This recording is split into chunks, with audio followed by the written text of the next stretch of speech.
Your Excellency Abdul Swamad Sharif Nassir. Aya, Mombasa hamjambo? Badi Twalib, kuna watu wako hapa, nakumbuka tulikuwa tuko nao. Asanteni. Asanteni sana. Asante, asante, asante, asante. Asanteni. Na waomba wana Mombasa muniazime masikio yenu. Yale nitakaweza kuzungumza yataweza kuchukuliwa na kuandikwa katika historia ni yapi niloweza kuyafanya. Ningeomba ndugu zangu, hususan wale walioko mbele, tutashangiliana na kupigiana nderemu baadaye. Kwa hivi sasa hivi ningeomba masikio yenu niweze kuongea na nyinyi. Kabla sijaanza kuzungumza, kuna watu wawili ambao hawajatajwa, lakini ni kiungo muhimu sana katika maisha yangu mimi, na ni kiungo muhimu katika siasa zetu na uendeshaji wetu wa Mombasa. Kwanza ningeomba tafadhali, na amevaa na fulana yangu, mimi ni mtu wa discipline, asante. Ningeomba kumshukuru ndugu yangu, mzee wangu, si ndugu yangu, mzee wangu, babangu, ni mzee wetu, ametulea sote. The last mayor and the only mayor remaining of Mombasa, mzee wetu, mzee Mudhar. Tuwashukuru kwa kutushika mkono na kuwa pamoja na sisi. Mzee Mudhar amekuwa proposer wangu nilipokuwa mbunge mara ya kwanza, mara ya pili, na nilipokuwa na gavana. Na naambiwa kwa gavana hasa nalijua pia alikuwa ni proposer wake. Sasa hiyo ni dalili kwa yote anataka kusimama, anajua ni nani kumfuata wewe proposer wake. Na pia vile vile nataka kumshukuru mzee wangu ambaye hafla binvu katika hizi ngoma za siasa huwa kijana.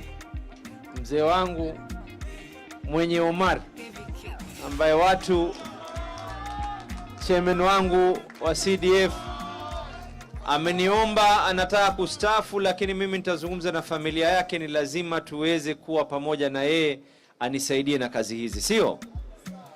Sasa mimi nitaomba niongee kwa lugha ya Kiingereza kwa sababu tuna wageni wengi ambao tunahitaji tuweze kufanya na wao kazi pamoja, sio? Your Excellencies, the 10th Vice President of the Republic of Kenya, Stephen Kalonzo Musyoka, Madam Martha Karua, Your Excellencies, High Commissioners and Ambassadors, Your Excellency, my Deputy Party Leader and the first Governor of Mombasa, my brother Hassan Ali Joho, Your Excellencies, colleague governors and deputies, honorable senators, members of parliament, members of county assembly, distinguished guests, na kwa jumla ndugu zangu wote, hamjambo. Na waitikie na wamkua tena, hamjambo tena. I am delighted, I'm truly delighted and humbled to stand before you here today at the iconic Mama Ngina waterfront, a landmark and testament of the great beauty of our Mombasa County. Let me begin by welcoming you all to County 001 on this auspicious occasion that demonstrates the vibrancy of our democracy, the smooth transition of power between successive governments. You have come from far and wide, and I'm grateful to each and every one of you for taking the time to share this special moment with the people of Mombasa.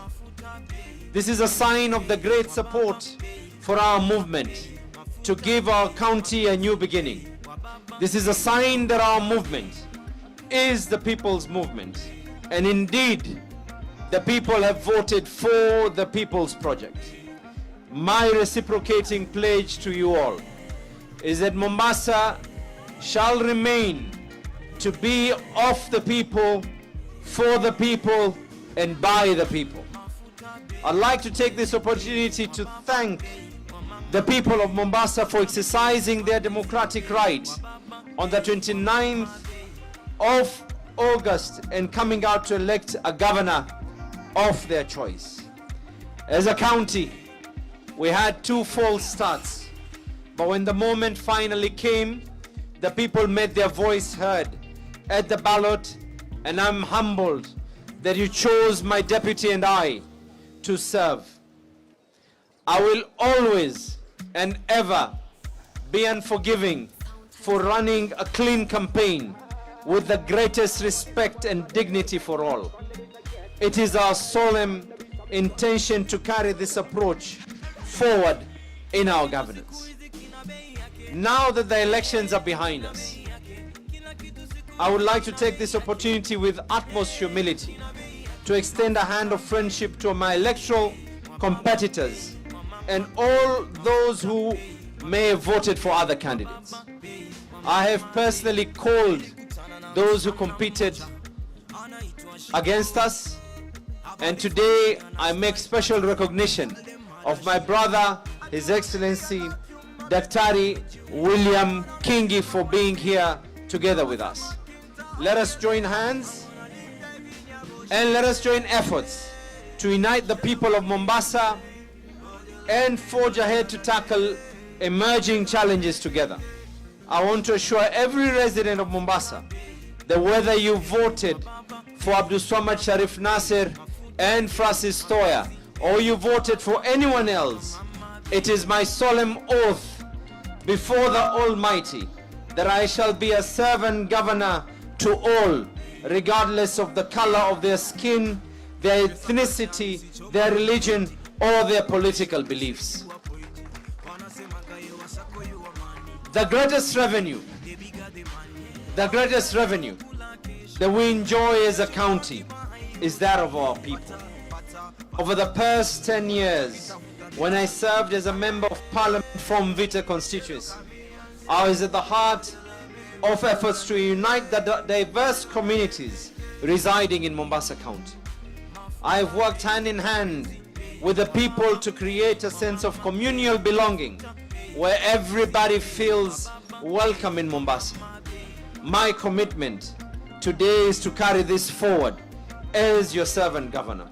I thank you for the confidence you have shown in my leadership. When I first declared my intention to vie for the position of Chief Executive of Mombasa, I did so out of a deep desire to transform our beloved county. This journey has never been about me, but this journey has always been about us together collectively. It has been about uplifting the lives of the residents of Mombasa and bringing the fruits of devolution through the doorsteps of each and every household in our county.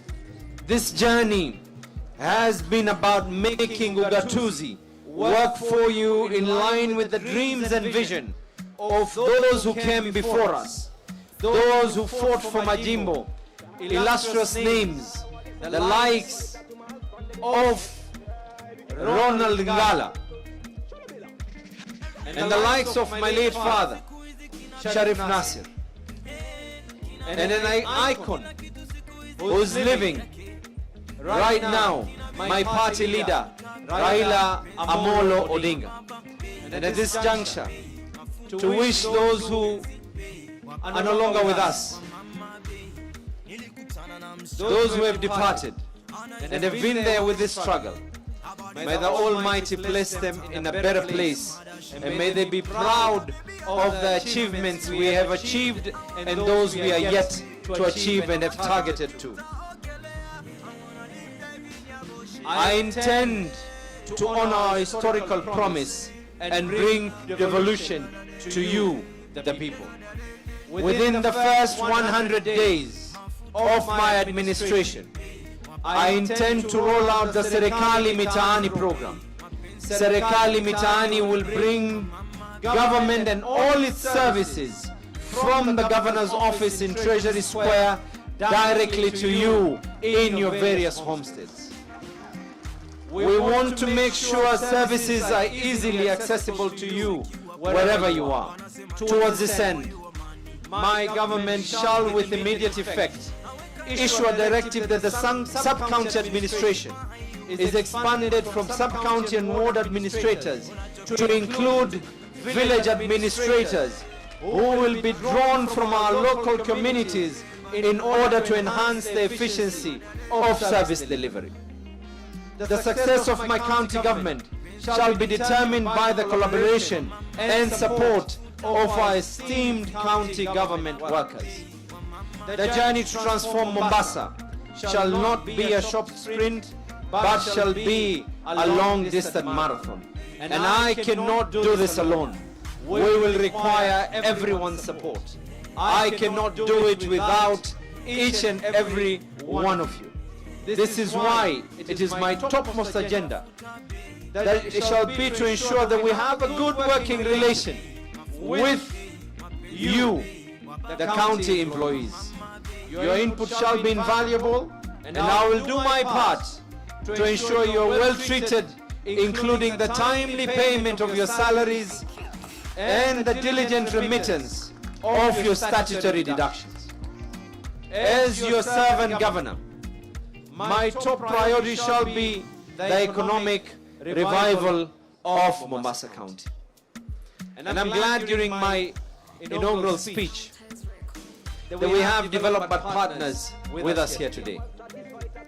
It is timely to say that we must tackle the ticking time bomb of unemployment. Mombasa residents are struggling with the rising cost of living as incomes dwindle and disappear as our local hotel industry and port-related businesses struggle. It is for this reason that immediately after this, I shall report to my office to sign my first executive order on the waiving of license penalties levied on markets and businesses during the COVID-19 period to enable our business resume normal operations without undue financial burden. Moreover, to jumpstart our economy, my county government shall invest in our young people. We will roll out the Skills Mitaani program through the Serikali Mitaani structures that will enable our youth to get certified technical training. Our young people will then be able to convert their experience as hairdressers, masons, electricians, plumbers, and so on into recognized certificates. Once qualified, we will enter all these young people into a job database that will provide a one-stop shop for talent recruitment in Mombasa County. This database will allow us to source job opportunities for these youth in the diaspora over and above the local opportunities. We will revive Mombasa to the glory of old. Mombasa soon will see a revamp of dormant businesses as well as expansion of existing ones through our business-friendly policies.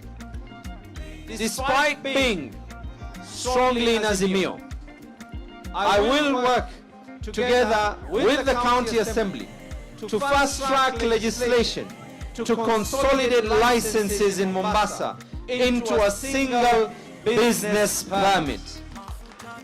The new single business permit shall cover all forms of county licensing, including health inspection, business, fire, and other attendance fees.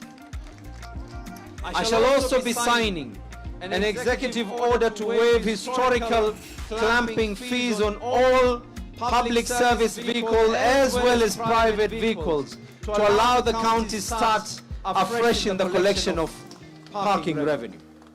These pending clamping fees have served as a compliance obstruction and our people want to pay and be obedient, but are limited from doing so due to these significant accrued fees. The construction industry is the second largest revenue stream for our country.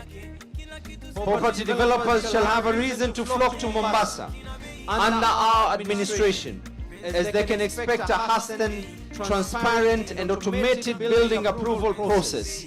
Mombasa shall be open for business, and these approvals shall be in a very hastened, timely manner.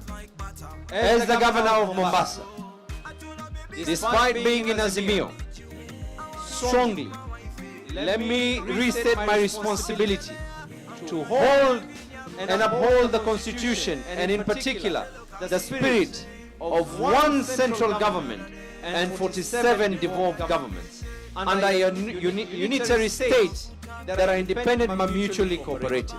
In that respect, I wholeheartedly and unreservedly welcome the recent directive by His Excellency the President to revert port services back to the county of Mombasa.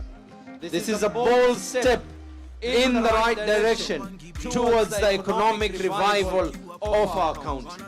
We look forward to the subsequent stimulus effect and the creation of jobs for our people that will arise from this. Further to this, as the head of the county government of Mombasa, I shall engage the national government through the legally provided structure of the Intergovernmental Budget and Economic Committee. The thrust of this engagement shall be to advocate for Mombasa County to get its fair share of port revenue in line with global practice. The standard worldwide has been that port cities have a say and a stake of the ports, and the people of Mombasa should benefit from having the port as its God-given natural resource. As a county government, we shall seek the concurrence and cooperation of the national government through dialogue on this in the incoming days, with a view to securing the much-needed additional revenue to help us finance service delivery to an inch. I further challenge the national government to move with speed to fully implement the single African Air Transport Agreement, better known as the Open Skies Policy, to allow international visitors from 320 countries to access our coastal regions, 40,000 hotel beds, without necessarily traveling through Nairobi. This will mean any international airline willing to be allowed to have a direct flight to Mombasa should be allowed to do so, and this will be able to put money in the pockets of our tourism industry workers. In addition to this, in our conversation with the national government, we shall seek the prioritization of the completion of the Dongokundu Special Economic Zone that will see almost 100,000 jobs directly and indirectly created in Mombasa, even as I at county government level seek to operationalize the Miritini Industrial Park. The Miritini Industrial Park, as outlined in our manifesto, shall provide tax incentives to local small, medium-scale manufacturing businesses to encourage their setup in Mombasa. This is the kind of mutual cooperation Kenyans want to see between the two levels of government. The people of Mombasa have known me and know how deeply passionate I am about education and the power that it has to change the lives of ordinary people. My county government shall run a comprehensive school bursary program aimed at improving school enrollment. No child should drop out of school due to lack of fees. Mombasa's enrollment rates ought to be much higher than they currently are. The long-term strategy in fighting poverty and unemployment in Mombasa can only be through education and vocational skills training. My government commits to ensure the full and proper implementation of the Elimu Fund to issue bursaries that will enable our needy children complete their study. The distribution of these bursaries shall not be at Treasury Square. The distribution of these bursaries shall be at Mitaani level through the Serikali administrative system that will bring on board stakeholders such as the churches, mosques, temples, local community organizations, our elected members of county assemblies, and local leaders in determining potential beneficiaries at ward level. My third executive order shall be to implement orders abolishing land rates levied upon registered places of worship, including churches, mosques, and temples. The Constitution of Kenya 2010 enshrines the freedom of religion without any form of encumbrance. We will remove any obstacles to our people's inalienable right to free worship. Mombasa shall remain the diverse and multicultural hub it has been since it came to be hundreds of years ago. Across the county of Mombasa, thousands of families are one hospital bill away from financial disaster. Thousands of families have had to sell properties and remain destitute to save the life of a loved one. My government shall formally introduce Mombasa Care to bring this to an end. Mombasa Care is an initiative to ensure that our residents of Mombasa are covered under the umbrella of the National Hospital Insurance Fund. We shall pay the monthly contribution to those truly needy families so that they may not be able to be destitute even further as a result of illness. Our next executive order, and at this juncture, I want to re-emphasize the words that I said when I was campaigning. It is my job, once elected, that I shall continue in the good work that was initially started by the former Governor Hassan Ali Joe. At the same time, rectify and correct and put in place anything that needs to be rectified. And my job is to ensure that we have any obstacles as a learning lesson to each and every one of us. And it is for this reason, one of the departments that deservedly put Mombasa in the right place was health. We'll be learning from this, and one of the first executive orders, the second, will be to establish a health task force whose mandate shall be to unravel what ails our healthcare systems in Mombasa. This task force shall propose concrete solutions for immediate implementation within 30 days. From these proposals, my government will endeavor to resource the devolved healthcare infrastructure at sub-county level so that there's adequate healthcare staff, medication and equipment to serve the needs of the people. I will harmonize labor relations with our healthcare workers to ensure that industrial action become a thing of the past.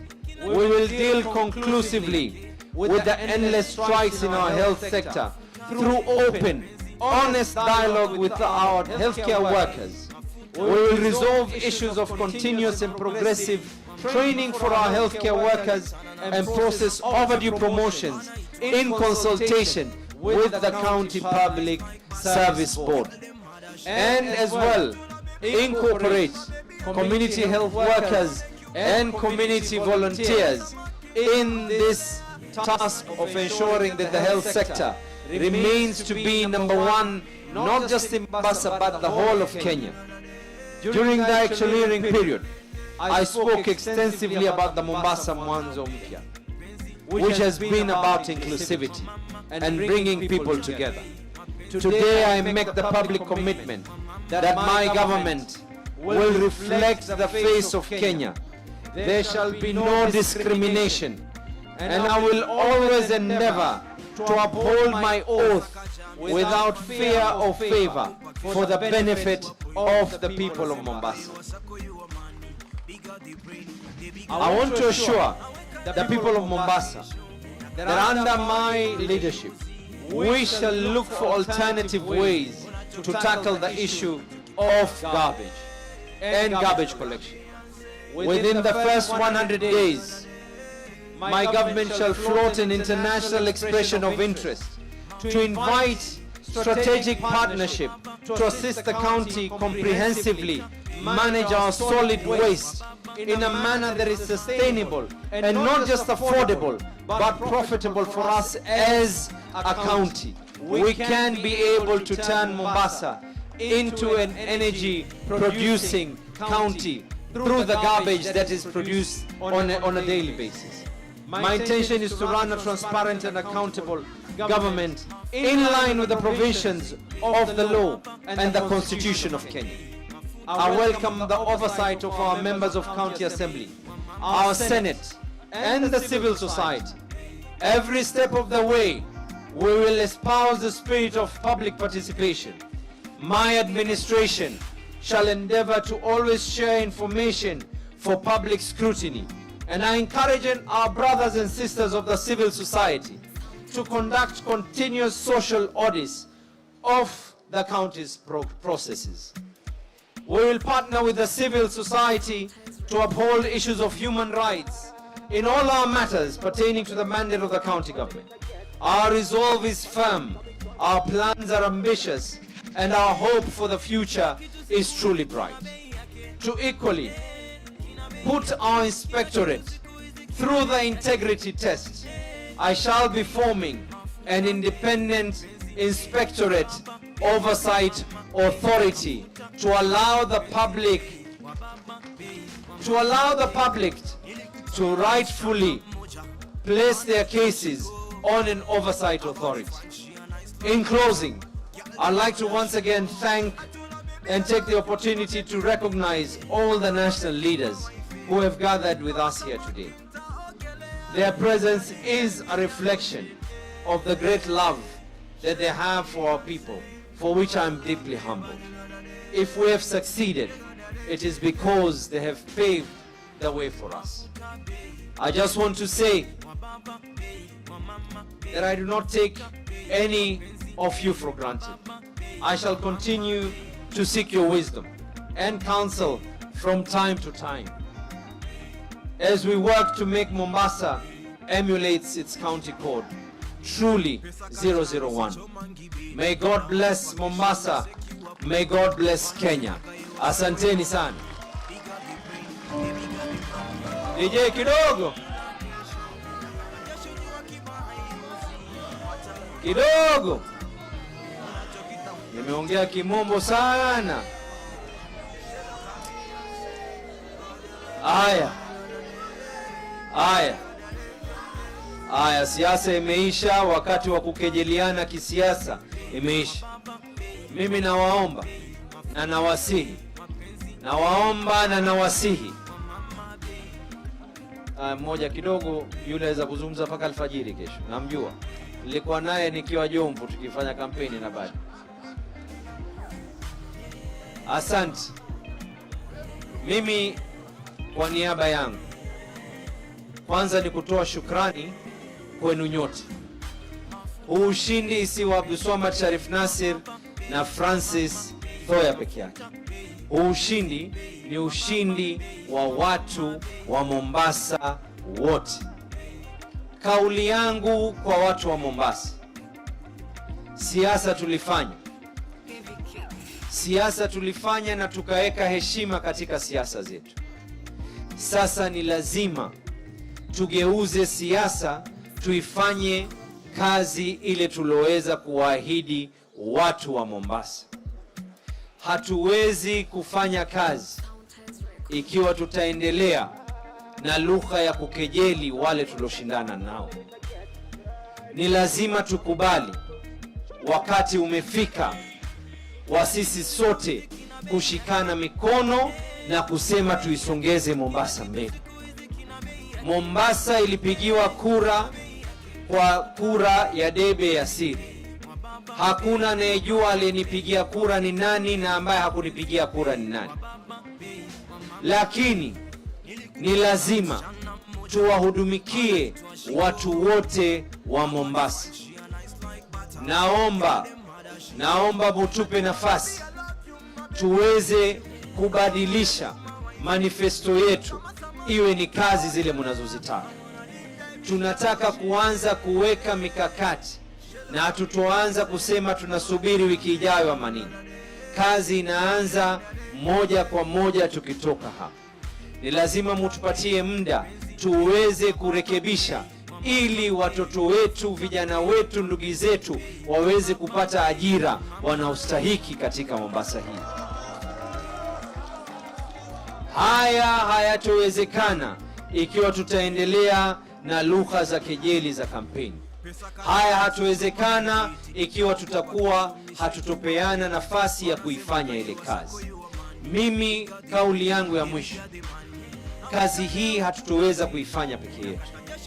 Hii kazi lazima tuifanye, na kilio changu kwanza kwa wale waliokuwa ni wafanyikazi wa kaunti, lau ulikuwa unakubaliana na mimi katika wakati wa kampeni ama unanipinga katika wakati wa kampeni, sasa haijalishi, nimekusamehe na naomba tuende mbele. Kile ajenda yetu, manifesto yetu itawekwa katika karatasi inaitwa County Integrated Development Plan, CIDP. Tukiiweka namna hii, hakuna tena siasa. I am expecting na nataraji wafanyikazi wa baraza la kaunti ya Mombasa, bila ya hivi wala hivi, tukiwaambia njia ni hii, tuelekeni njia ni hii, ili tuweze kuboresha kaunti yetu ya Mombasa. Tumeelewana, sio? Mimi na ndugu yangu hapa Francis tumejitolea kuweza kuleta yale mabadiliko mnaoyataka, lakini katika hali ya kujitolea ni lazima tuifanye hii kazi pamoja. Na mimi naendelea tena kuchukua fursa kutoa shukrani za dhati kwenu nyote